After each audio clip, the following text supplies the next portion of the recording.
In 1930s London, a cryptic note shatters HerculePoirot.com. The mustache hides the truth. A woman from his past is murdered, pulling the Belgian detective into a decades-old mystery tied to a lost love, a stolen locket, and a deadly betrayal from 1893 Brussels. As bodies pile up and taunts about his iconic mustache deepen, Poirot's gray cells race to uncover a traitor's secrets, linking a wartime scandal to a powerful enemy hiding in plain sight. Will Poirot face his past and solve the case, or will the truth behind his mustache destroy him? Dive into a thrilling tale of love, vengeance, and justice. Chapter 1. The Stranger at Montague Mansions. The rain tapped gently on the windows of Montague Mansions, a tidy London flat where Hercule Poirot lived. It was a chilly evening in 1935, and the little Belgian detective sat in his favorite armchair, sipping hot cocoa. His mustache, perfectly waxed and curled, gleamed under the soft glow of a lamp. Captain Arthur Hastings, his loyal friend, lounged across from him, flipping through a newspaper. The room smelled of polished wood and fresh ink, a cozy haven from the damp streets outside. Poirot's flat was as neat as his mind. Every book on the shelf stood straight. Every cushion was fluffed just right. His little gray cells, as he called his sharp brain, were at rest tonight, or so he thought. A sharp knock at the door broke the quiet. Hastings looked up, surprised. "Who'd visit at this hour?" he muttered, folding his paper. Poirot raised an eyebrow, his green eyes sharp. "Perhaps mon ami. It is a case for the gray cells," he said, his voice smooth with a Belgian lilt. He adjusted his tie and smoothed his mustache before nodding to Hastings. "Please, see who it is." Hastings opened the door to a woman in a dark coat, her face half hidden by a wide-brimmed hat. Raindrops clung to her sleeves, and her eyes darted nervously. "Monsieur Poirot?" she asked, her accent thick, like Poirot's, but softer, older. "I must speak with you, alone." Poirot stood, his small frame straight and proud. "Madame, you have found Hercule Poirot. Entresse, s'il vous plaît." He waved her in, his manners perfect. Hastings hesitated, but Poirot's quick glance told him to stay. The woman stepped inside, her boots leaving wet marks on the polished floor. She was tall, with silver streaks in her dark hair, and her face carried lines of worry. She clutched a small handbag, her fingers trembling. "My name is Elise Dubois," she said, sitting stiffly on the edge of a chair. "I knew you long ago, in Brussels. Before the war. Before—" She paused, her eyes flicking to Poirot's mustache. "Before that." Poirot's face stayed calm, but his fingers twitched, just a bit, on his cocoa mug. Brussels, his old life, as a policeman. He hadn't spoken of it in years. "Madame Dubois," he said, his voice steady. "I do not recall you, but your face is familiar. Perhaps. Tell me, why are you here?" Elise leaned forward, her voice low. "It's about 1893, the case of the soap maker's wife. You remember, don't you?" Her words hung heavy, like fog in the room. Hastings frowned, confused, but Poirot's eyes narrowed. He remembered. A woman poisoned, a husband accused, a case that ended too quietly. "Too many secrets," Madame Poirot said. "That case is closed, long ago. Why bring it up now?" Elise pulled a folded note from her bag and slid it across the table. "This came to me last week, in Brussels." Her hand shook. "It says the truth is not buried. And it mentions your mustache." Hastings coughed, hiding a chuckle. His mustache, what's that got to do with anything? But Poirot's face was stone. He unfolded the note, his fingers careful, as if it might bite. The paper was old, yellowed, with spidery handwriting in French. He read aloud, translating for Hastings, "The truth of 93 lives. The mustache hides it. Find Poirot, or the past will bleed again." Poirot's mustache twitched, just a fraction. He folded the note and looked at Elise. "Who sent this?" he asked, his voice sharp now, like a knife. "I don't know," she whispered. "But someone knows what happened. Someone knows what you did." Her eyes locked on his, and for a moment, Poirot felt a chill. Not from the rain outside, but from a memory he'd locked away. Hastings leaned forward. Poirot, what's this about? What happened in '93? Poirot waved a hand, dismissing the question. Later, Hastings. Madame, you must tell me more. Who are you to this case? Why come to me now? Elisa's lips trembled. I was her friend. Claire's friend. The woman who died. You solved her murder. But not all of it. There was more. Things you didn't see. She stood suddenly, her coat rustling. I'm staying at the Hotel Royal, room 12. Meet me tomorrow, 10 a.m. I'll tell you everything. But be careful, Monsieur Poirot. Someone is watching. She turned to leave, but Poirot stopped her. Madame, one question. My mustache, why? Mention it. Elise paused at the door, her eyes sad. It wasn't there then. In '93, you were different. Clean-shaven, young. The mustache. It came after. I always wondered why. She slipped out, the door clicking shut behind her. Hastings stared at Poirot. Well, that was odd.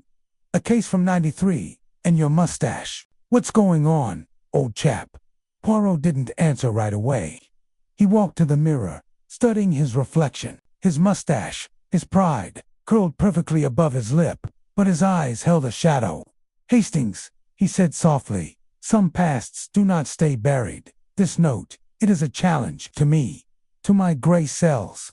The next morning, Poirot and Hastings took a cab to the Hotel Royal, a grand building with gold trim and bustling porters. The rain had stopped, but the air felt heavy, like a storm waiting to break. Poirot's face was grim, his cane tapping the pavement as they entered the lobby. He asked for room 12, but the clerk's face paled. I'm sorry, sir, the clerk stammered. Miss Dubois, she's dead. Found this morning. Stabbed. Double quotes. Hastings gasped. Poirot's hand tightened on his cane. When? He asked, his voice low. An hour ago. The police are upstairs now. Inspector Japp is in charge. Poirot's eyes gleamed. Japp, you say? Bon, take us to him. They climbed the stairs to room 12, where Inspector Japp, a burly man with a tired face, stood by the door. Poirot, he exclaimed, what brings you here? Don't tell me you're mixed up in this mess. Perhaps, mon ami, Poirot said, stepping into the room. Elise Dubois lay on the floor, a knife in her chest, her eyes wide and lifeless. Blood stained her dress, and papers were scattered around her. Poirot knelt, his gloved hands careful, and picked up a torn photograph. It showed a young woman, smiling, with dark hair. On the back, in faded ink, was written, Claire, 1893. Mon Dieu, Poirot whispered. He stood, his face pale. This is no simple murder, Japp. This is a message. Japp scratched his head. A message. It's a robbery gone wrong, if you ask me. Her bag's gone, and the room's a mess. Poirot shook his head. Nan. The bag, the message, is a disguise. The killer wanted something specific. Something about 1893. And they wanted me to know. Hastings looked puzzled. But why, Poirot? What's so special about that case? Poirot turned, his mustache quivering slightly.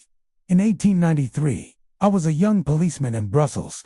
There was a Kaiser woman named Claire Moreau, wife of a wealthy soap maker. She was poisoned. I found the killer, her husband, but there were whispers of a bigger secret. A secret I did not uncover. Japp raised an eyebrow, and the mustache bit. Poirot's eyes darkened. That I do not yet know, but I will. The gray cells, they are working.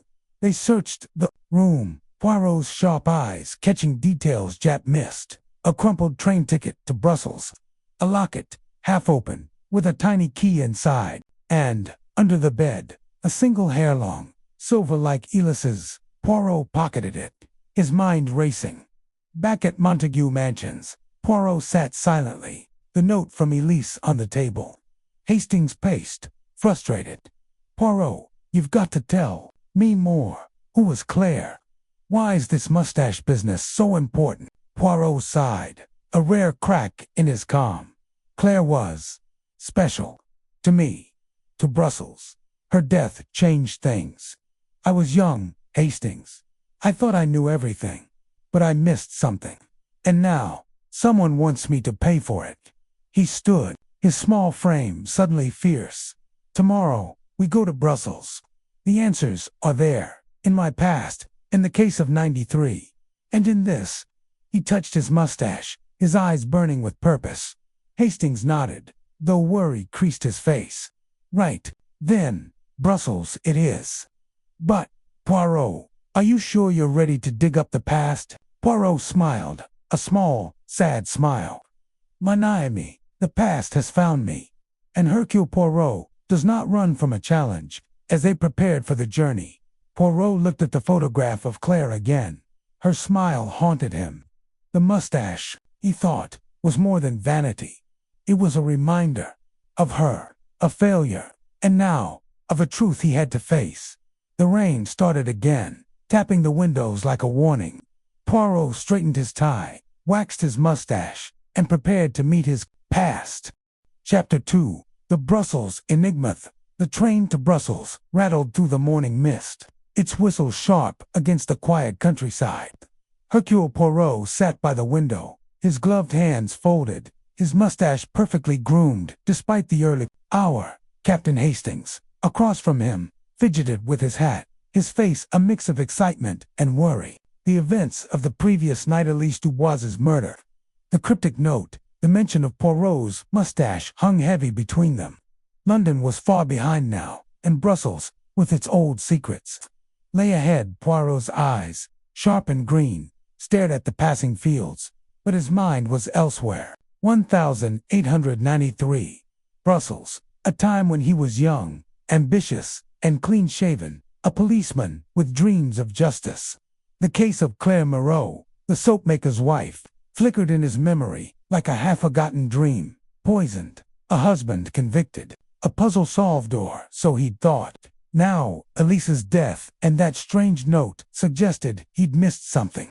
Something big. "Hastings," Poirot said suddenly, breaking the silence. "You are restless. Speak. What troubles you?" Hastings leaned forward, his voice low. "It's this whole business, Poirot. A murder, a note, your mustache of all things. And now, we're off to Brussels on a whim. What's the plan? What are we looking for?" Poirot's lips twitched, almost a smile. "Mon ami, we look for the truth. The note hit speaks of 1893, of Claire, of a secret tied to me. Elise knew something, and it cost her life. In Brussels, we will find the threads of this mystery. The gray cells, they are already at work." Hastings frowned. "But what's this about Claire? You said she was special. Who was she, really?" Poirot's gaze drifted back to the window. For a moment, he was silent, his fingers brushing the edge of his mustache. "Claire Moreau," he said softly, "was a light, kind, clever, caught in a dark world. Her husband, Antoine, made soap, yes, but also enemies. She died by poison arsenic, slow and cruel. I proved Antoine guilty, but—" He paused, his voice tightening. "There were whispers of others involved, a shadow I did not catch." Hastings leaned back, eyes wide. "And you think this shadow is back? After all these years, Poirot said, "The note, the murder, they are not chance. Someone knows what I missed, and they use my mustache to taunt me." His voice hardened, but Hercule Poirot does not lose to taunts. The train pulled into Brussels by noon, the city's cobbled streets and tall spires gleaming under a weak sun. Poirot led the way to a small hotel near the Grand Place, his cane tapping with purpose. The air smelled of fresh bread and coal smoke, stirring memories in Poirot's mind, memories of a younger self, walking these streets, solving crimes with a badge and a bold heart. Their first stop was the old police archives, a dusty building tucked behind a church. Poirot had called ahead, using his name still respected in Brussels, to gain access. The clerk, a thin man with spectacles, greeted them nervously. "Monsieur Poirot, it is an honor," he stammered, leading them to a room stacked with yellowed files. "The records from 1893 are incomplete. The war, you know. But I found what I could." Poirot nodded, his eyes scanning the shelves. "Merci, the case of Claire Moreau. Bring me everything." The clerk returned with a single thin folder. Poirot opened it, his gloved fingers careful. Inside were faded reports, his own neat handwriting from decades ago, staring back at him. Claire Moreau, 28, found dead in her home. Arsenic in her tea. Antoine Moreau, convicted, died in prison. Case closed. But there, at the bottom, was a note. In another hand, locket missing. Possible theft motive. Poirot's breath caught. The locket, he murmured. He remembered it now. Silver heart Claire wore, always. A gift from her mother. It was gone when her body was found. He'd thought it stolen by Antoine, but no proof was ever found. Hastings peered over his shoulder. A locket. Could it be the one in Elisa's room? Perhaps, Poirot said, his mind racing. But why? What does it hold? He turned to the clerk. Any records of Claire's friends? A woman named Elise Dubois. The clerk shook his head. No, monsieur. But there is a name, here Margot Lefevre, a maid in the Moreau house. She testified, then vanished after the trial. Poirot's eyes gleamed. Vanished bone. A thread to pull. He tucked the folder under his arm. Hastings, we must find this Margot, or what became of her. Their next stop was the Moreau house, now a boarded-up relic on the edge of Brussels. The one's grand home sagged with neglect, its windows dark, its garden wild. Poirot stood at the gate, memories flooding back. He saw himself, young and eager, knocking on this door, questioning a tearful Claire about her husband's debts. She'd been kind, her dark eyes full of fear, and now she was a ghost in his mind. Spooky place, Hastings said, shivering. Think we'll find anything? Poirot didn't answer. He pushed the gate open, its hinges creaking, and stepped inside. The front door was locked, but a side window was broken. They climbed through, dust swirling around them. The house smelled of damp wood and thyme. Poirot moved carefully, his cane tapping the floor, his eyes searching for clues. In the parlor, where Claire had died, they found a faded photograph under a broken chair. It showed Claire and another woman, both young, laughing. On the back, in Claire's elegant script, with Elise, 1892. Poirot's heart skipped. Elise was here, he said. She knew Claire closely. Hastings frowned. So Elise was telling the truth. But why wait so long to come to you? Before Poirot could answer, a noiseless soft thud came from upstairs. He held up a hand, silencing Hastings. They crept up the creaking stairs, Poirot's small frame tense, his cane gripped, like a weapon. In a bedroom, they found a man rummaging through a dresser. He was thin, with a scar on his cheek, and he froze when he saw them. Who are you? Poirot demanded, his voice sharp. The man bolted, shoving past Hastings and leaping out a window, to the garden below. Hastings started after him, but Poirot stopped him. Nan, mon ami, he is gone. But look, on the floor was a torn letter, half burned. Poirot picked it up, reading the fragments. The locket holds the key, 1893. Betrayal. Poirot's mustache twitched. This man he searches for the same thing we do. The locket, the truth. Back at the hotel, Poirot spread their findings on the table. The police file, the photograph, the burned letter. Hastings paced, his mind spinning. Poirot, this is getting bigger. A locket, a missing maid, a scar-faced man. And your mustache, what's it got to do with it? Poirot leaned back, his fingers steepled. The mustache, Hastings, is a symbol. After Claire's death, I grew it to mark a vow, to never miss the truth again. But someone knows this. Someone uses it to mock me. His voice softened. Claire, she believed in me. I failed her. Hastings stared, surprised by Poirot's openness. You didn't fail, old chap. You caught her killer, did Poirot's eyes were sharp again. Or did I catch only part of the truth? Tomorrow, we find Margot Lefevre. She holds the next piece. And perhaps, the locket. As night fell, Poirot sat alone, staring at Claire's photograph.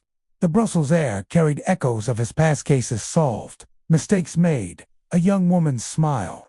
His mustache, so carefully waxed, felt heavy tonight.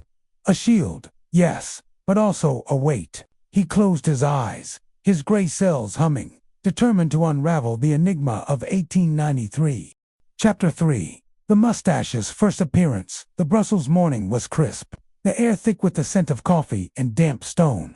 Hercule Poirot stood outside their hotel, his coat buttoned tight, his mustache gleaming under the pale sun. Captain Hastings yawned beside him, still groggy from a restless night.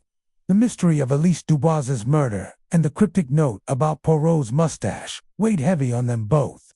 The trail led back to 1893, to Claire Moreau's death, and now to a missing maid named Margot Lefebvre. Poirot's gray cells buzzed, piecing together fragments of a past he'd tried to bury. Hastings, Poirot said, his voice sharp. Today we chase a ghost, Margot Lefebvre. She was there when Claire died. She knows something, perhaps about the locket, perhaps about the truth. Hastings rubbed his eyes. Right, but where do we start? She vanished after the trial, you said, and what's this mustache business? You've been awfully quiet about it. Poirot's fingers brushed his mustache, a habit when his mind worked hard. Patience, mon ami. All will be clear. The mustache, it is a mark of my past. But first, we find Margot. His green eyes glinted with purpose as he led the way to a cab. Their destination was a quiet street near the old Moreau house, where a retired policeman, Henry Duval, lived. Poirot remembered him from 1893, gruff man with a good memory. If anyone knew where Margot went, it was him. The cab stopped at a small, neat house with ivy climbing the walls. Poirot knocked, his cane tapping the ground, his mustache perfectly curled despite the morning's rush. Duval opened the door, his face wrinkled, but his eyes sharp. Hercule Poirot, he said, a smile breaking through. Still fussing with that mustache, eh? What brings you back? Poirot bowed slightly. Henry, mon vieil ami, a case from long ago. Claire Moreau, and Margot Lefebvre. I need your help. Duval's smile faded. He waved them inside, to a cozy room with a crackling fire. Margot, he said, sitting heavily. She was a scared girl back then, knew more than she said at the trial. After Antoine's conviction, she left Brussels. I heard she went to Liege, working as a seamstress. But that was years ago. Poirot leaned forward, his voice low. And the locket, Claire's silver heart. Did Margot ever speak of it? Duval frowned, thinking. She mentioned it once, said Claire never took it off. Thought it held a secret, maybe a letter, maybe a name. But it was gone when Claire died. Stolen, we figured. Hastings piped up. Stolen by whom? Antoine. Duval shook his head. Antoine swore he never touched it. I believed him. There was talk of someone else in the house that night. A shadow, Margot called it. Poirot's eyes narrowed. A shadow. Mercy, Henry, you have given my gray cells much to chew on. He stood, adjusting his hat. To Liege, Hastings. We find Margot. The train to Liege was faster than the one from London, but Poirot's mind was faster still. As fields blurred past, he slipped into a memory, one he'd locked away for years. 1893.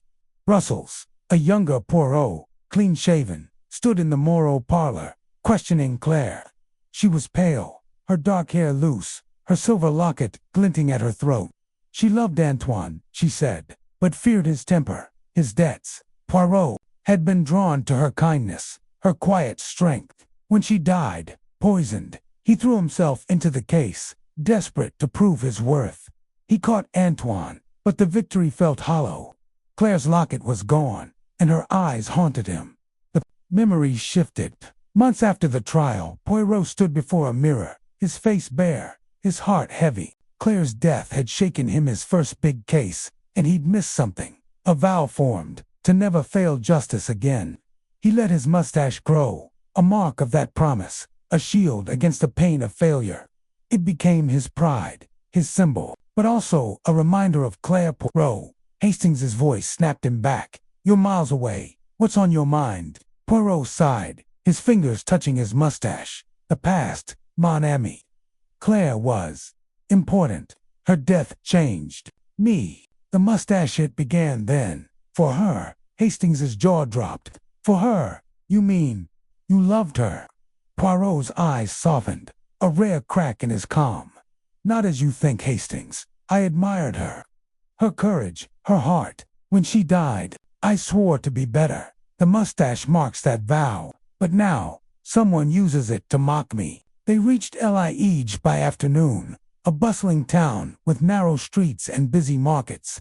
Poirot had the cab driver ask around for seamstresses named Margot. After hours of dead ends, they found a shop with a faded sign, La Favor Stitches. Inside, a woman in her 60s, her hair gray but her eyes bright, worked at a sewing machine. Poirot knew her at once. Margot. Madame Lefevre, he said, bowing. I am Hercule Poirot. We met long ago, in Brussels. The Moreau case. Margot's hands froze. She stood, her face pale. Poirot, I thought I'd never see you again. Why are you here? Poirot held up the photograph of Claire and Elise. Because of this, and Elise Dubois, who was murdered 2 days ago. She spoke of 1893, of Claire, of a locket. You know something, Madame, I see it in your eyes. Margot sank into a chair, her hands trembling. Elise is dead. Monsieur, I told her to stay quiet. She looked away, her voice low. Claire's death wasn't just Antoine. There was another man, a rich one. He came to the house often, before she died. I saw him take the locket the night she was poisoned. Poirot's heart raced. His name, Madame. Give me his name. Margot hesitated, fear in her eyes. Victor Renault, a merchant. Powerful. He left Brussels after the trial. I don't know where he went. Hastings frowned. And the locket, why take it? Margot's voice dropped to a whisper. It held a letter. Claire showed me once. It proved Victor was cheating Antoine in business. She was going to tell the police, but then, she died. Poirot's mustache twitched. A motive for murder. And you said nothing. I was scared. Margot cried. Victor threatened me. I ran to Liege, hid. Elise wanted to find the truth, but I begged her not to. Poirot nodded, his mind spinning. Merci, Madame. You have been most helpful. He turned to leave, but Margot grabbed his arm. Your mustache, she said, her voice strange. You didn't have it then. Why grow it? Poirot paused, his eyes distant.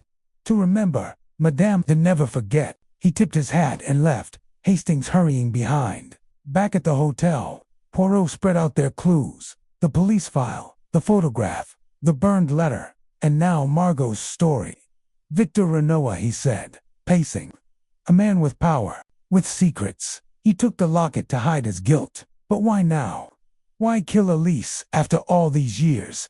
Hastings rubbed his chin. Maybe he's still out there, covering his tracks. And the note about your mustache sounds personal. Oui, Poirot said, his voice hard. It is a challenge, to me, to my vow. He touched his mustache, his eyes burning. Tomorrow, we find Renaud, or his shadow. That night, as Hastings slept, Poirot sat by the window, staring at the Liege skyline.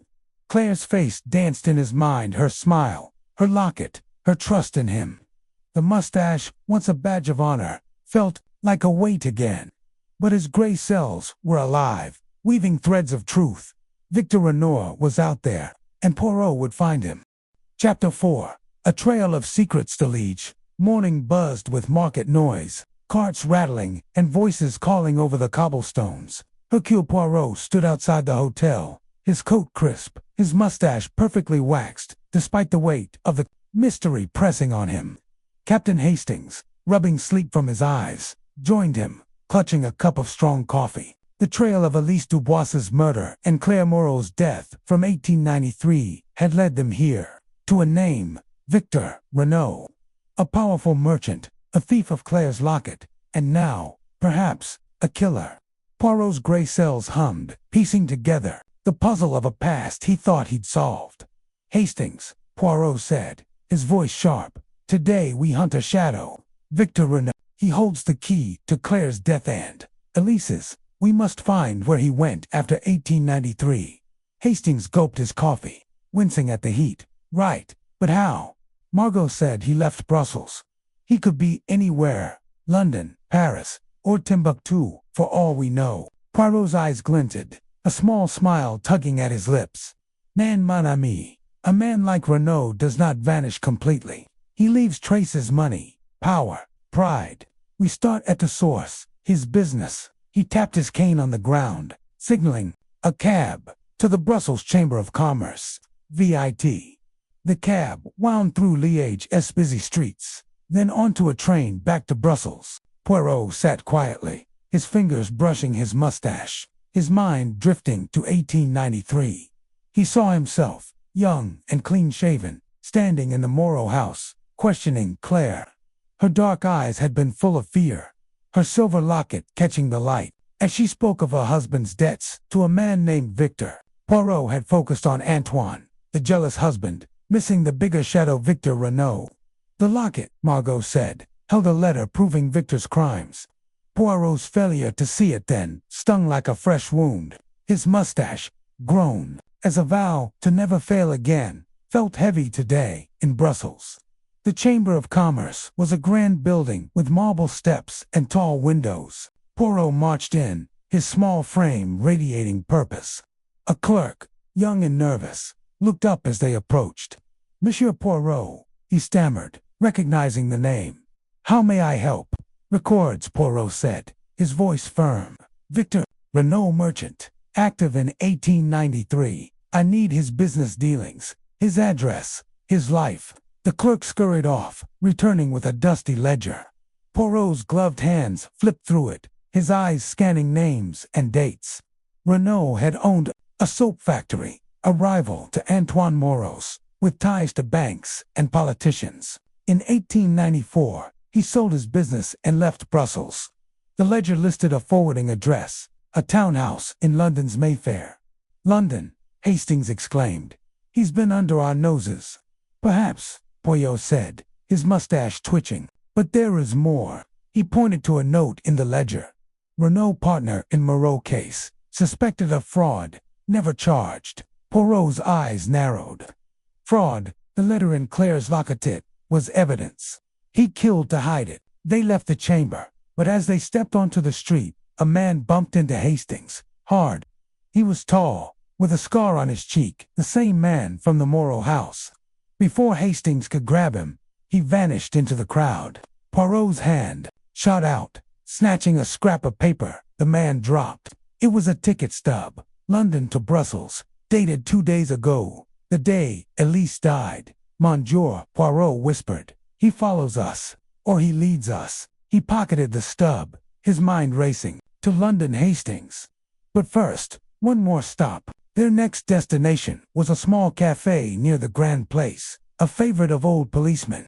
Poirot had learned from Henry Duval that a retired inspector, Paul Marching, still frequented it. Marching had worked the Moreau case with Poirot in 1893. If anyone knew more about Renaud, it was him. The cafe smelled of fresh pastries and tobacco. Marching, a stout man with a gray beard, sat in a corner, nursing a beer. He grinned when he saw Poirot. "Hercule, still primping that mustache. I see. What brings you back?" Poirot sat, his voice low. "Victor Renaud, the Moreau case. Tell me what you know." Marching's grin faded. He leaned in, his voice a whisper. Renaud was trouble. Rich, charming, but crooked. He lent Antoine money, then cheated him in deals. Claire found out had proof in that locket of hers. A letter naming Renaud's scams. When she died, I suspected him, but you pinned it on Antoine. No proof against Renaud, so I let it go. Poirot's fingers tightened on his cane. "And after, where did he go?" "London," Marchand said. "Heard he's a big name now. Calls himself Vincent Reynolds. Lives fancy, Mayfair or somewhere. But watch out, he's got friends, powerful ones." Poirot nodded, his eyes dark. "Mercy, Paul, you have lit a spark in the gray cells." He stood, but Marchand grabbed his arm. "That mustache," Marchand said, his eyes curious. "You grew it after Claire's case." "Never said why." Poirot paused, his voice soft. "A reminder, mon ami, of a promise to find the truth, always." He tipped his hat and left Hastings trailing behind. Back at the hotel, Poirot spread their clues on the table. The police file, Claire's photograph with Elise, the burned letter, the ticket stub, and now the ledger note. Hastings paced, his mind spinning. So, Renault's in London, living as Vincent Reynolds. He stole the locket, maybe killed Claire, and now Elise. But why her? And why drag your mustache into it? Poirot's eyes gleamed. The mustache, Hastings, is personal. It marks my vow after Claire's death to be better, to see what I missed. Someone knows this. They mock me, saying I failed her. Renault, perhaps, or his shadow. He tapped the ticket stub. This man with a scar, he is the key. He was in Brussels when Elise died. He is in London now. We find him. We find Renault. That evening, as they boarded the train to London, a scream pierced the station. Poirot and Hastings ran to the platform's edge, where a crowd gathered. A man lay dead, stabbed, his face scarred. The same man they'd seen twice. His pockets were empty, but a crumpled note lay beside him, in the same spidery handwriting as Elise's. The mustache hides the truth. Find it, or more will die, Hastings gasped. Good Lord, Poirot, he's dead. And another note. Poirot's face was grim. The shadow moves fast, but he leaves clues. He picked up the note, his gloved hand steady. This is no accident. The killer wants me to follow. To London. To Renault, on the train. Poirot sat silently, staring at the note. Hastings watched him, worried. Poirot, this is getting dangerous. First Elise, now this man. And these notes there aimed at you. What if Renault's waiting? Poirot touched his mustache, his eyes hard. Then I will meet him, Hastings. Claire died because I missed the truth. Elise died because I did not act fast enough. No more. The gray cells will not fail. The train rattled through the night, carrying them toward London, toward Vincent Reynolds, toward a past Poirot could no longer escape. His mustache, his shield, his vow, felt heavier than ever. But his mind was sharp, weaving threads of secrets into a net. Renault was close, and Poirot would catch him. Chapter 5. The shadow of war. The London night was thick with fog, the kind that swallowed streetlights and muffled footsteps. Hercule Poirot and Captain Hastings stepped off the train at Victoria Station, the air damp and heavy with coal smoke. Poirot's mustache, still perfectly curled, gleamed under his hat as he gripped his cane, his green eyes sharp despite the late hour. The murder of the scar-faced man in Brussels, the cryptic note about his mustache, and the trail to Victor Renault. Now Vincent Reynolds drove them forward. Claire Moreau's death in 1893 and Elise Dubois's murder days ago were linked, and Poirot's gray cells buzzed with the weight of it all. Hastings, Poirot said, his voice low, we are close. Vincent Reynolds hides in London, but he cannot hide from Hercule Poirot. Tonight, we plan. Tomorrow, we strike. Hastings shivered, pulling his coat tight. Strike, Poirot. We've got a dead man, 2 notes, and a killer who knows your past. This Reynolds chap sounds dangerous. And that note, the mustache hides the truth. What's it mean? Poirot's fingers brushed his mustache, a flicker of pain in his eyes. It means, mon ami, that someone knows my heart. The mustache is my vow, born of Claire's death. But it is also a target. Come, we return to Montague Mansions. The gray cells need quiet to work. At Poirot's flat, the familiar order-neat books, polished wood, a faint cocoa scent felt like a shield against the chaos. Poirot spread their clues on the table. The police file from 1893, Claire's photograph with Elise, the burned letter, the Brussels-London ticket stub, and the new note from the scar-faced man's body. Hastings paced, his boots thudding softly. Poirot, Hastings said, let's go over it. Renault, or Reynolds, cheated Antoine Moreau, stole Claire's locket with proof of his crimes, maybe killed her. Elise found out, so he killed her. The scar-faced man was his lackey, now dead. But why taunt you about your mustache? Poirot sat, his hands steepled. The mustache, Hastings, is personal. Let me tell you a story.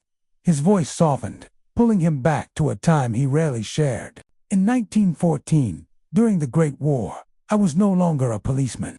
Belgium was broken, invaded. I helped refugees, using my skills to find lost families, to uncover spies. I was older, worn, but my mustache knew then was my mark, a sign I would not break. He paused, his eyes distant. There was a man, Jean Dupont, a friend. We worked together, saving lives. But he betrayed us, sold secrets to the enemy for money. People died, good people. I caught him, but too late. The mustache became my shield, my promise to never trust blindly again, like with Claire. Hastings stared, his mouth open. Good Lord, Poirot, you think Renaud knows about this? About Jean? Perhaps, Poirot said. Or someone does. The notes, they mock my vows. Claire in 93, Jean in 14. Both times, I missed the full truth now. Someone uses my mustache to say I failed. His voice hardened. But I will not fail now. Hastings nodded, though worry creased his face. So, we find Reynolds. Where do we start? Poirot tapped the ledger note from the Chamber of Commerce. Mayfair, his townhouse. But first, we confirm. I know a man, Inspector Japp. He will have records on Vincent Reynolds. The next morning, they met Japp at Scotland Yard, the air thick with cigarette smoke and typewriter clatter. Japp, his tie loose, grinned at Poirot. Back already, Poirot. What's this about? Another murder? Oui, mon ami, Poirot said, his mustache twitching. Vincent Reynolds. A merchant, in Mayfair. I need his past business, connections, anything. Japp frowned, flipping through a file. Reynolds, big name, owns soap factories, invests in banks. Came to London in 94. Rich as sin. No arrests, but rumors. Shady deals, payoffs. Why is he on your radar? Poirot's eyes gleamed. A case from long ago. Brussels, 1893. A woman named Claire Moreau. And a locket. Japp scratched his head. You and your hunches. All right, here's his address. 17 Grosvenor Square. But be careful, Poirot. He's got friends in high places. At Grosvenor Square, the townhouse loomed. All marble and tall windows. A fortress of wealth. Poirot and Hastings watched from across the street, hidden by a parked cab. A man emerged, tall, silver-haired, with a sharp suit and sharper eyes. Poirot's breath caught. Renaud, he whispered. Older, but him. Before they could move, a woman slipped out after Reynolds, her face hidden by a scarf. She glanced around, then hurried away. Hastings nudged Poirot. Who's she? A new thread, Poirot said, his mind racing. We follow her. They trailed her through Mayfair's winding streets to a small boarding house. She entered, and Poirot, bold as ever, knocked. A maid answered, then called the woman a nurse, middle-aged, with tired eyes. Who are you? She asked, her voice shaky. Poirot bowed. Hercule Poirot, Madame, and you are? Marie Vauquelin, she said, hesitating. I work for Mr. Reynolds, as a nurse. Why are you here? Poirot's eyes locked on hers. Claire Moreau, Elise Dubois, a locket. You know these names. We. Marie paled, stepping back. I don't. I can't. She clutched a chain at her neck, and Poirot saw Ito silver heart locket, just like Claire's Monsieur. He said, his voice low. Where did you get that? Marie's eyes filled with tears. It was a gift, from him, years ago. I didn't know. Before she could finish, a gunshot rang out. The window shattered, and Marie screamed, falling to the floor. Hastings tackled Poirot behind a sofa as another shot cracked. Footsteps pounded outside, then faded. Poirot crawled to Marie, who clutched her arm, blood seeping through her sleeve. Stay calm, madame, Poirot said, tearing his handkerchief to bind her wound. Who gave you the locket? Vincent, she gasped. He said it was his mother's. I swear, I didn't know about Claire. Hastings peeked out the window. They're gone, Poirot. But that was close. Poirot helped Marie sit up, his mind spinning. The locket holds the key, just as the burned letter said. Madame, you must tell me everything. Now, Marie, trembling, spoke. Vincent hired me in 95. I nursed his wife till she died. He gave me the locket as thanks. Said it was special. Last week, a woman Alice came to the house, asked about it. Vincent was furious, sent her away. I didn't know she'd die. Poirot's mustache quivered, and the letter inside, is it there? Marie shook her head. It's empty. Always was. Poirot stood, his eyes blazing. Empty or not, it is proof. Renaud kept it, a trophy of his crime. But he grows careless. He shoots to silence us, but he misses. He turned to Hastings. We go to Reynolds now. No more shadows. As they left, Poirot glanced at the locket in Marie's hand. His mustache, his vow, felt alive again, not a weight, but a fire. Claire's death, Jean's betrayal, Elise's murder, they all pointed to Renaud. The gray cells were close, so close, to trapping him. Chapter 6. The Gathering of Suspects. The London evening was sharp with autumn chill. The sky bruised purple over Grosvenor Square. Hercule Poirot stood outside Vincent Reynolds's grand townhouse, his coat buttoned tight, his mustache a perfect curve under the glow of a Captain Hastings, at his side, shifted nervously, his breath puffing in the cold air. The trail of Claire Moreau's death in 1893, Elise Dubois's murder days ago, and the Scarface man's killing in Brussels had led them here to Victor Renaud, now living as Vincent Reynolds. The silver locket, stolen from Claire and found with Marie Vauquelin, was the key, and Poirot's gray cells were ready to unravel the final threads. Hastings, Poirot said, his voice low but firm. Tonight, we end this. Renaud cannot hide from the truth. The mustache, the locket, the notes, they all point to him. We gather the suspects, and the gray cells will do the rest. Hastings clutched his hat, his eyes wide. Gather suspects. Here, Poirot, there was a shooting yesterday. This chop's dangerous. And those notes about your mustache, they're personal. What if he's waiting for you? Poirot's green eyes gleamed. Then he will meet Hercule Poirot, mon ami. Come. He tapped his cane and marched to the townhouse door.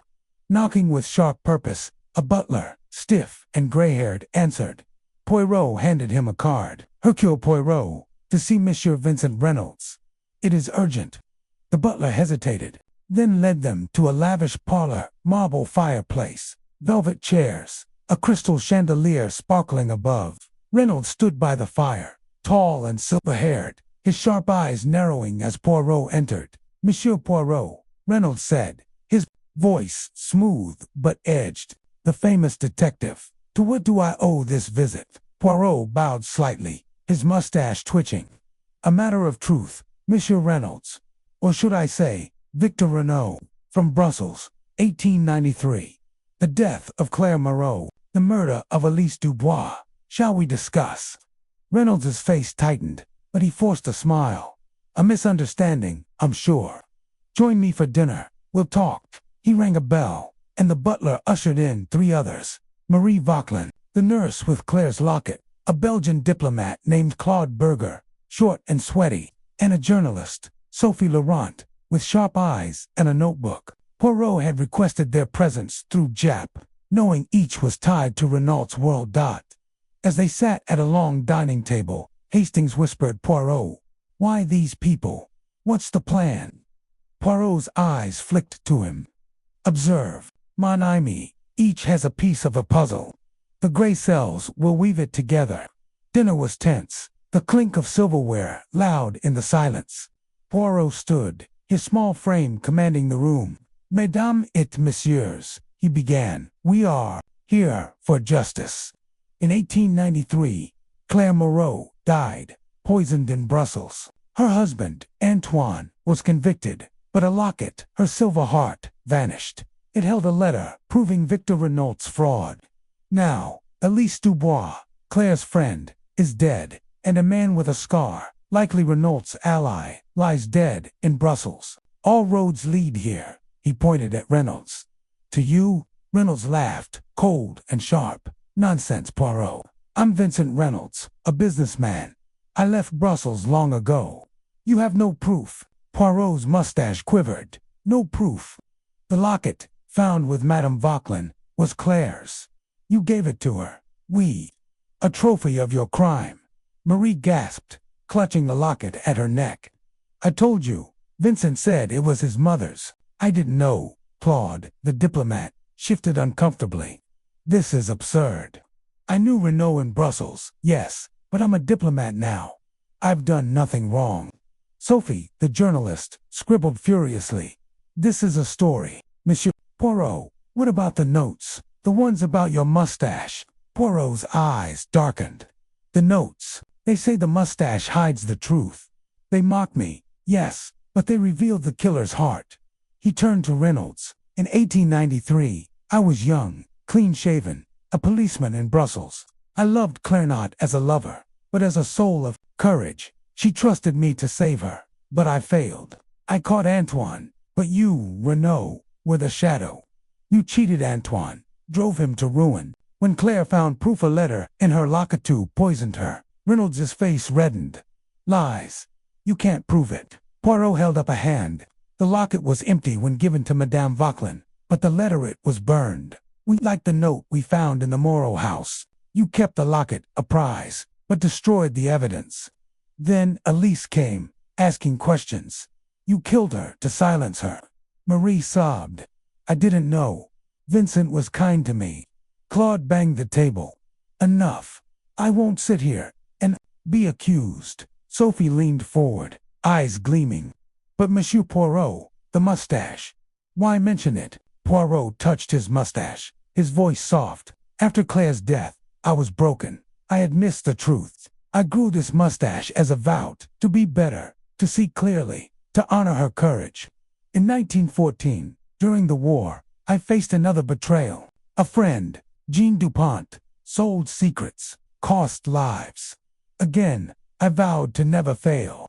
The mustache became my shield, my pride, but someone renowned this.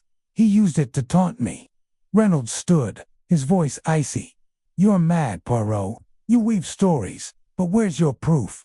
Poirot smiled, pulling the Brussels-London ticket stub from his pocket. This belonged to your man, the scar-faced one. He followed Elise, killed her, then died himself. But he left a note, like hers, pointing to you. And Madame Vauquelin's locket, Claire's locket, bears a scratch, a mark, from the Moreau house. I checked the police files. It is the same. Claude sweated, his voice shaky. I knew Victor in Brussels. He asked me to watch Elise, to report if she asked questions. But I didn't kill her. Sophie gasped. You spied for him. Poirot nodded. We, and you, Mademoiselle Laurent, wrote stories about Renault's wealth, hiding his past. You knew he was Victor, did you not? Sophie flushed. I suspected, but he paid me to keep quiet. I needed the money. Reynolds roared. Enough. This is a circus. He lunged for the door, but Hastings blocked him, stronger than he looked. Poirot's voice cut through. Nan, monsieur, you stay. The gray cells have seen the truth. You killed Claire to hide your fraud. You killed Elise to hide your past. The scar-faced man was your tool, killed when he became a risk. The notes about my mustache. Your cruel jest, knowing my vow to Claire. Reynolds sneered. You'll never prove it in court. Poirot's eyes blazed. Perhaps not. But the locket, the notes, the witnesses, they will. Inspector Japp waits. Outside, you are finished. The door burst open, and Japp stormed in with 2 constables. Vincent Reynolds, you're under arrest for the murders of Elise Dubois and Claire Moreau. Reynolds struggled, but the constables cuffed him. Marie sobbed, clutching the locket. Claude hung his head. Sophie scribbled, her face pale. Poirot watched, his mustache steady, his heart heavy but lightened by truth. Later, at Montague Mansions, Hastings sat with Poirot, a fire crackling. You did it, old chap. Caught him. But the mustache, why did it matter so much? Poirot sipped cocoa, his eyes soft. It is my heart, Hastings. A mark of Claire, of my promise to her. Renault knew this, used it to wound me. But he failed. The gray cells triumphed. Hastings smiled. You're a marvel, Poirot. Claire would be proud. Poirot touched his mustache, a small smile forming. Perhaps she is. Chapter 7. The Truth Unveiled. The London morning was gray. with rain tapping softly on the windows of Montague mansions. Hercule Poirot sat in his neat parlor, his mustache perfectly groomed, his green eyes fixed on the fire crackling in the hearth. Captain Hastings lounged across from him, a newspaper forgotten in his lap. The arrest of Vincent Reynolds once. Victor Renault last night had closed a chapter, but the weight of Claire Moreau's death in 1893 and Elise Dubois's murder days ago lingered. The silver locket, the cryptic notes about Poirot's mustache, and the scar-faced man's death had all pointed to Reynolds. Yet Poirot's gray cells still churned, sensing one final piece of the puzzle. "Hastings, Poirot," said, his voice calm but sharp. "The net is tight around Renault, but the truth is not complete. There is more. The locket, the notes, they hide a deeper secret." Hastings frowned, tossing the paper aside. "More, Poirot. You've got him. He killed Claire, Elise, probably the scar-faced man. The locket's proof, and Marie, Claude, and Sophie backed you up. What's left?" Poirot's fingers brushed his mustache, his eyes distant. "The why, mon ami. Why taunt me with my mustache? Why now, after so many years? The gray cells, they whisper of a shadow behind Renault. We go to Scotland Yard. Jap has answers."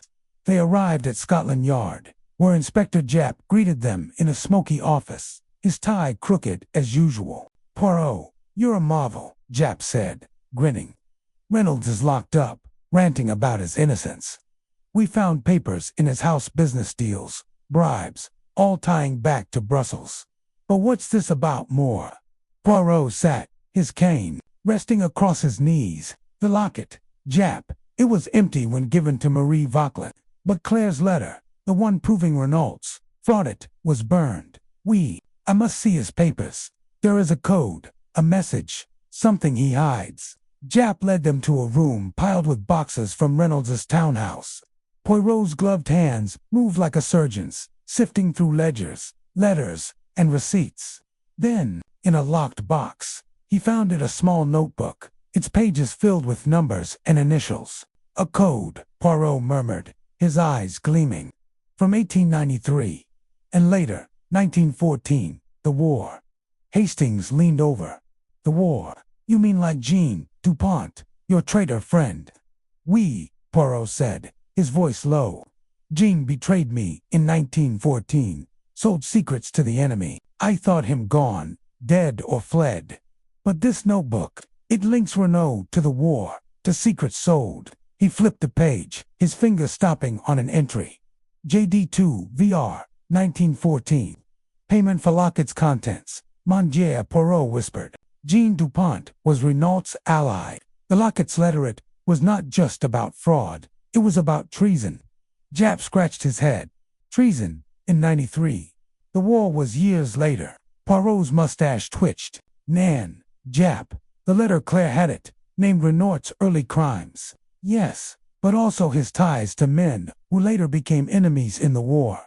He sold secrets even then, building his wealth. Claire knew, so he killed her. Jean helped cover it, took the letter. Elise, years later, found the truth, so Renault killed her too." Hastings gasped. "And a scar-faced man. He worked for Renault." "Oui," Poirot said. "A hired hand, silenced when he knew too much. The notes about my mustache, they were Renault's taunt. Yes, but also Jean's. He knew my vow, my shame from Claire's death, my betrayal in the war. They mocked me together." Jap whistled.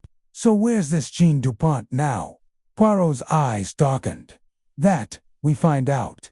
To the prison. I must face Renault." At the prison, Renault sat in a dim cell, his sharp suit replaced by a gray uniform. He sneered as Poirot entered. "Come to gloat, Poirot. Your little show won't hold me. No proof." Poirot stood tall, his small frame fierce. "Nan, monsieur. I have proof. Your notebook codes, payments, Jean Dupont. You killed Claire for her letter, which named your treason.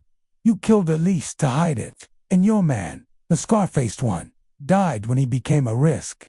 The locket, the notes, they all point to you." Reynolds laughed, cold and bitter. "Jean, you think he's my partner. He's dead, Poirot. Died in 15, running from the war. You're chasing ghosts. Poirot's eyes narrowed. Then why the notes? Why mock my mustache? Reynolds leaned forward, his voice a hiss. Because I knew it hurt you. Claire trusted you, and you failed her. I saw your face at the trial. So proud, so blind. The mustache. A joke. You grew it to feel big, but you're small. Poirot always will be.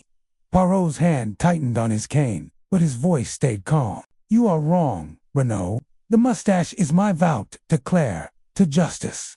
You killed her, betrayed your country, and now you fall. The gray cells see all. Reynolds lunged, but the guard held him back. Poirot turned, his mustache steady, his heart racing. Outside, Hastings waited, his face pale. Did he confess, Poirot? Not fully, Poirot said, but enough. The notebook is proof. Renaud and Jean worked together. Jean may be dead, but Reynolds' crimes live. Claire's letter named his treason deals with men who became enemies in the war. He poisoned her to hide it, kept the locket as a trophy. Elise found evidence, so he killed her. The notes were his last cruel game. Hastings nodded, his eyes soft. And your mustache, why'd it matter so much? Poirot touched it, his voice quiet. For Claire, Hastings. She was brave, kind. I was young, eager, but I missed the truth. Her death broke me. I grew the mustache to honor her, to swear I'd never fail again. In 1914, Jean's betrayal cut deep, but Claire's memory kept me strong. Renaud knew this, used it to wound me, but he failed. They walked back to Montag Mansions, the rain slowing to a drizzle. Inside, Poirot lit a fire, the warmth easing the chill of the case. He held Claire's photograph, her smile bright despite the years. You are avenged, ma chère, he whispered. The truth is free. Hastings sat, his voice gentle. You did it, Poirot. Claire would be proud. And that mustache, it's more than a vow. It's you. Poirot smiled, small but real. Oui, mon ami. It is me. He set the photograph down, his gray cells at peace. The shadow of 1893, finally gone. Chapter 8, Epilogue. The little gray cells endured the London sun peeked through the curtains of Montag Mansions, casting soft light across the tidy parlor. Hercule Poirot sat in his favorite armchair, a steaming cup of cocoa in his hands, his mustache gleaming with fresh wax. The room smelled of polished wood and calm, a stark contrast to the storm of the past days. Captain Hastings lounged across from him, a newspaper open but unread, his eyes fixed on Poirot. The case was over Vincent Reynolds. Once Victor Renaud was behind bars, his crimes of 1893 and beyond laid bare. Claire Moreau's murder, Elise Dubois's death, and the scar-faced man's killing were solved. The silver locket's secret revealed. Yet Poirot's green eyes held a quiet weight, as if the past still lingered. Hastings, Poirot said, his voice gentle but firm. You stare, mon ami. What troubles you? The case is closed, the truth unveiled. Hastings folded the paper, leaning forward. It's not trouble, Poirot, just you. That was a beast of a case. Claire Elise, Renaud, the war, your mustache. You carried it all, and now you're sitting there, sipping cocoa like it's just another day. How do you do it? Poirot's mustache twitched, a small smile forming. The gray cells, Hastings, they endure. The heart feels, yes, but the mind orders to chaos. Claire's death, Jean's betrayal, Renaud's taunts, they hurt, but they also sharpen me. I am Hercule Poirot, Hastings grinned. And that mustache, it's more than a style, isn't it? It's your badge, your vow. Oui, Poirot said, touching the curls above his lip. For Claire, for justice.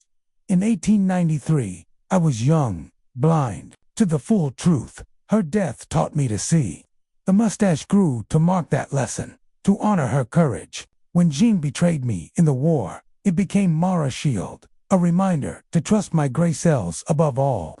Renaud mocked it, but he could not break it. He stood, walking to the mirror, his small frame straight and proud. The mustache gleamed, perfect as ever, but now it felt lighter, as if the weight of Claire's memory had settled into peace. He turned back to Hastings, his eyes bright.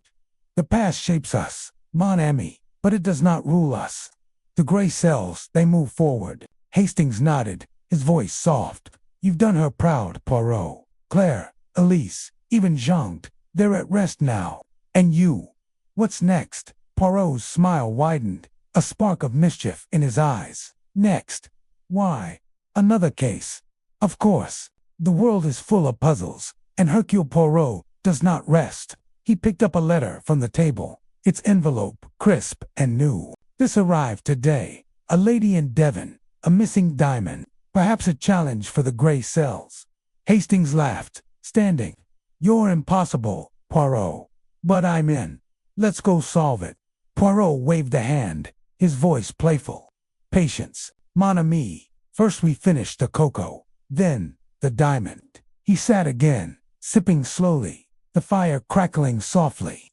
Outside, London hummed with life, but inside, all was calm. The photograph of Claire rested on a shelf, her smile a quiet guardian. Poirot glanced at it, his heart steady.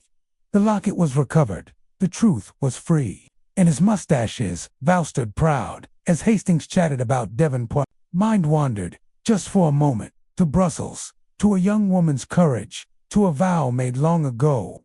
The gray cells had triumphed, and they would again. With a final sip of cocoa, Poirot straightened his tie, ready for the next adventure, his mustache a shining emblem of who he was.